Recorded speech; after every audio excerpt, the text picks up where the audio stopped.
उत्तराखंड विधानसभा चुनाव से ठीक पहले राजनीतिक भूचाल देखने को मिल रहा है। भाजपा ने अपने कैबिनेट मंत्री हरक सिंह रावत को बर्खास्त कर दिया है पार्टी से। इस वक्त हमारे साथ बात करने के लिए खुद डॉक्टर हरक सिंह रावत जी मौजूद हैं राजधानी दिल्ली में अपने निवास पर। हम उनके पहुंच गए हैं, आइए उनसे बात करते हैं। सर, बर्खास्त कर दिया गया है, लगातार खबरें भी आपकी कुछ ऐसी आ रही हैं कि कांग्रेस से आपका लगातार मिलना जुलना था, इस वजह से बर्खास्त किया गया है। क्या आप कहेंगे अपनी सफाई में? देखिए, मैं बिल्कुल मनगढ़ंत था।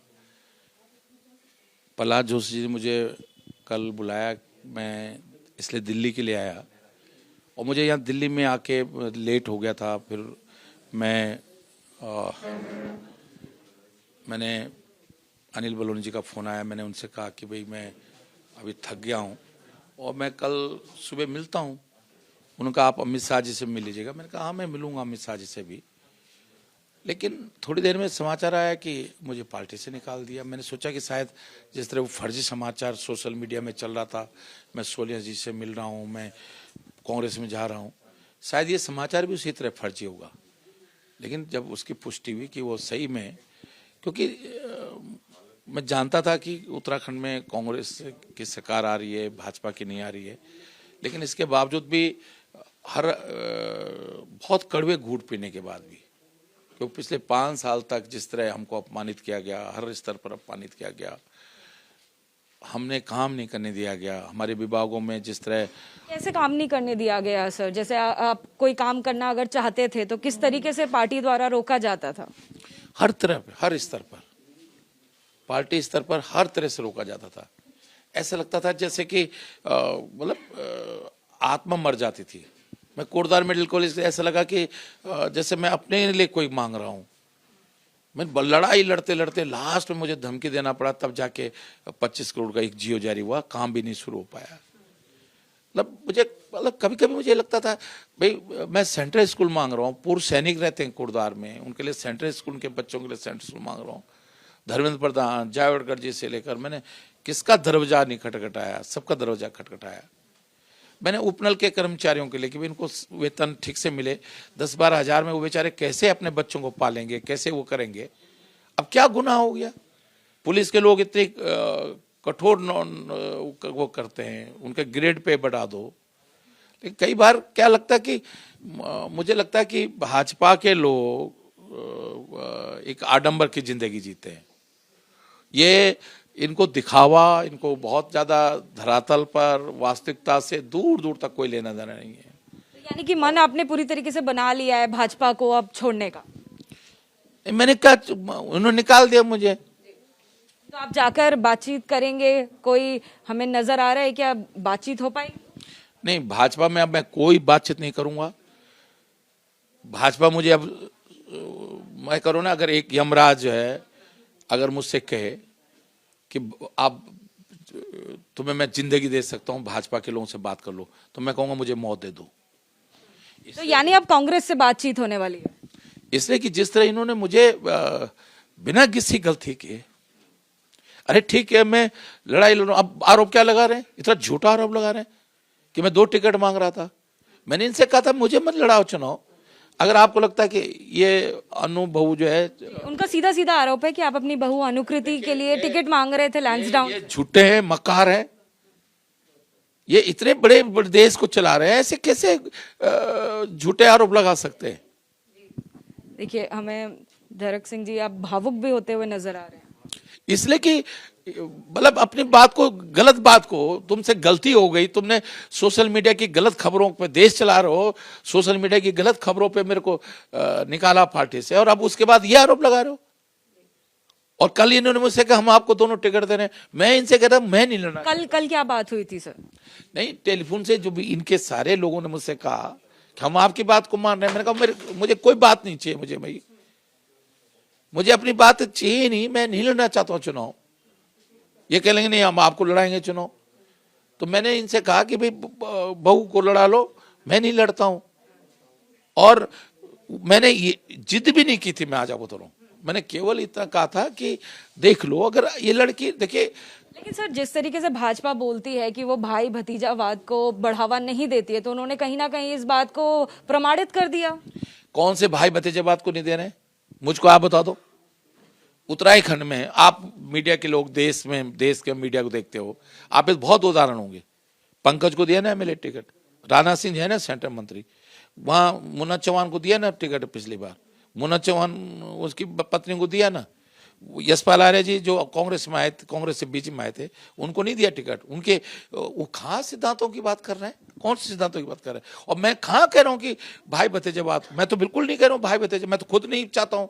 मैं कह रहा हूँ कि भाई अगर किसी लड़की में योग्यता है तो दे दो, इसलिए मत रोको कि वो किसी राजनीतिक परिवार की बहू है, बेटी है, पत्नी है, और अगर सर, उसमें नहीं योग्यता है और जबरदस्ती मत दो। इन नम आंखों के पीछे दुख है या फिर क्रोध है? नहीं, मुझे दुख इस बात का है कि इतने बड़े देश को चलाने वाले लोग ऐसे किसी को कैसे अपमानित कर सकते? अरे मैं कांग्रेस में छोड़कर, अमित शाह जी ने मुझे बुलाया और सिर्फ तुम्हारी एक बात पर मैंने सब कुछ त्याग दिया। अब तुम ऐसे कैसे हमारे साथ कर सकते हो? कि रावत जी लगातार हमें भावुक भी नजर आ रहे हैं, लेकिन सर बात हम करना कहीं ना कहीं ज्यादा जरूरी हो जाता है। 2012 में आपने कांग्रेस को छोड़ा था, भाजपा 2016 में आपने कांग्रेस को छोड़ा था और बीजेपी का दामन थाम लिया था। उस वक्त कांग्रेस को क्यों छोड़ा था सर? क्या कमियां उस वक्त नजर आई थी जो अब आप शायद नजरअंदाज करने को राजी हैं, क्योंकि कांग्रेस में तय जाने का आपका लगातार जो है चर्चा चल रही है? देखिए, उस समय अमित शाह जी ने हमको बुलाया था और मैं बहुत सारी चीजें नहीं कहूंगा, बातचीत की थी। उस समय हरीश भाई से भी मेरे बहुत बातचीत हुई, मैंने हरीश भाई से कहा बहुत सारी चीजें। अब मैं पिछले इतिहास में नहीं दोहराना चाहता हूँ, लेकिन मैंने मन बनाया था कि नहीं, अब मैं भाजपा में आया हूँ। मैं पहले भी बचपन में भाजपा में रहा हूँ, 2 बार यूपी में भाजपा में एमएलए रहा, मिनिस्टर रहा, तो मैं नहीं चाहता था कि कोई निर्णय ऐसा लूं। लेकिन 20 साल भी मेरे कांग्रेस में रहे और कांग्रेस में भी बहुत मैंने लीड अपोजिशन से लेकर त्रिवर्ष मंत्री से लेकर बहुत उतार चढ़ाव देखे, बहुत संघर्ष किया, बहुत आरोप झेले, षड्यंत्र हुए मेरे खिलाफ, बहुत षड्यंत्र हुए। लेकिन ईश्वर का, क्योंकि मैं गलत नहीं होता हूँ और हमेशा ईश्वर ने मेरा साथ दिया है। और आज लेकिन मुझे दुख इस बात का है कि आप सोशल मीडिया में कोई चीज एक बार मुझसे पूछ लेते, खरक सिंह जी जो है ये खबर आ रही है, क्या सही है? क्या आप किसी भी कांग्रेस के नेता से, गद्दावर नेता से मिलने के लिए नहीं आए थे दिल्ली में, जैसी कि खबरें लगातार आ रही थी? बिल्कुल नहीं आए थे। मेरे साथ वो मैं विजय बहुना, अनिल बलूनी, सबसे बातचीत हो रही थी, सबको मालूम था मैं दिल्ली आ रहा हूँ। उमेश शर्मा जो विधायक रायपुर थे वो मेरे साथ थे। भाई मेरे मन में चोर होता तो मैं उनको लेके क्यों आता, या मैं मीडिया को क्यों बताता कि मैं दिल्ली अब मुजफ्फरनगर पहुंच गया हूँ, मैं अपने घर पे क्यों रुकता? सर, अगर हम इतिहास में जाएं थोड़ा सा, अगर 2016 की हम लोग बात करें, जब आपने कांग्रेस छोड़ी थी, तब आप ये भी एक बार कह चुके हैं कि राहुल गांधी बहुत अच्छे प्रवक्ता नहीं हैं। तो उसी पार्टी में फिर वापस जाकर क्या आप समाधान देख रहे हैं? बिल्कुल गलत है। मैंने जब मैं लीड 2007 से 12, ये मैंने 16 में नहीं कहा, जब मैं 7 से 12 में लीड ऑपोजिशन था, कहा आप ही ने, है ना? हाँ, मैंने उसमें राहुल जी के मंच पे कहा, राहुल जी भी मंच पे थे, एक सम्मेलन था देहरादून के अंदर, राहुल जी थे मंच पे, मैं लीडर ऑपोजिशन था। तो मैंने राहुल जी से कहा, राहुल जी आप मेरी बात को पूरा नहीं किसी ने कहा। मैंने राहुल जी से कहा, राहुल जी जो आपने पार्लियामेंट में भाषण दिया था वो मुझे पसंद नहीं आया, लेकिन मैंने कहा जब कल मैंने गढ़वाल विश्वविद्यालय में आपको सुना, देश की अर्थनीति पर, विदेश नीति पर, रक्षा नीति पर जिस तरह छात्र छात्राओं को आपने जवाब दिया है, अब मैंने कहा मुझे भरोसा हो गया आपके नेतृत्व पर कि आप परिपक्व नेतृत्व है। अब लोगों ने मेरी आधी बात को बोला, जो मैंने पूरी बात बोली वो नहीं बोला। अब कांग्रेस में जहां आप आशा ढूंढ रहे हैं, कहीं ना कहीं एक होप आपको नजर आ रही है, क्या वहां पर भी आप अपनी बहू के लिए भी टिकट की उम्मीद लगा रहे हैं? देखिए, मैं कोई टिकट ना मैंने भाजपा से मांगा था और इतने बुरे दिन मेरे नहीं आए कि मैं टिकट मांगूंगा। मैं बिना कोई शर्त नहीं होती है, कभी मैंने कभी शर्तों के आधार पर जिंदगी ही नहीं जी। मैं बहुत फक्कड़ टाइप का आदमी हूँ, मतलब, और ईश्वर देता है, मौका देता है काम करने का। हरीश रावत जी से क्या माफी मांगना होगा, क्योंकि वो साफ कर चुके हैं जब तक आपकी माफी नहीं होगी तब तक आगे बात नहीं बढ़ेगी? ऐसा ना, मैं इस उत्तराखंड के विकास के लिए, उत्तराखंड के नौजवान रोजगार देने के लिए एक गिलहरी की तरह भूमिका निभाऊंगा। इससे बड़ी माफी क्या हो सकती है? देखिए, हमने बात करी कैबिनेट मिनिस्टर उत्तराखंड के हरक सिंह रावत जी, राजधानी दिल्ली में अपने निवास पर मौजूद हैं।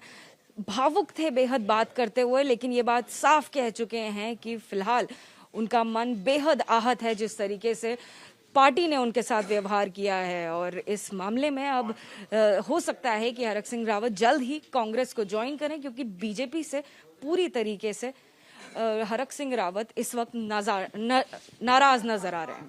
कैमरा पर्सन अजय तिवारी के साथ अजातिका सिंह, एबीपी न्यूज, दिल्ली।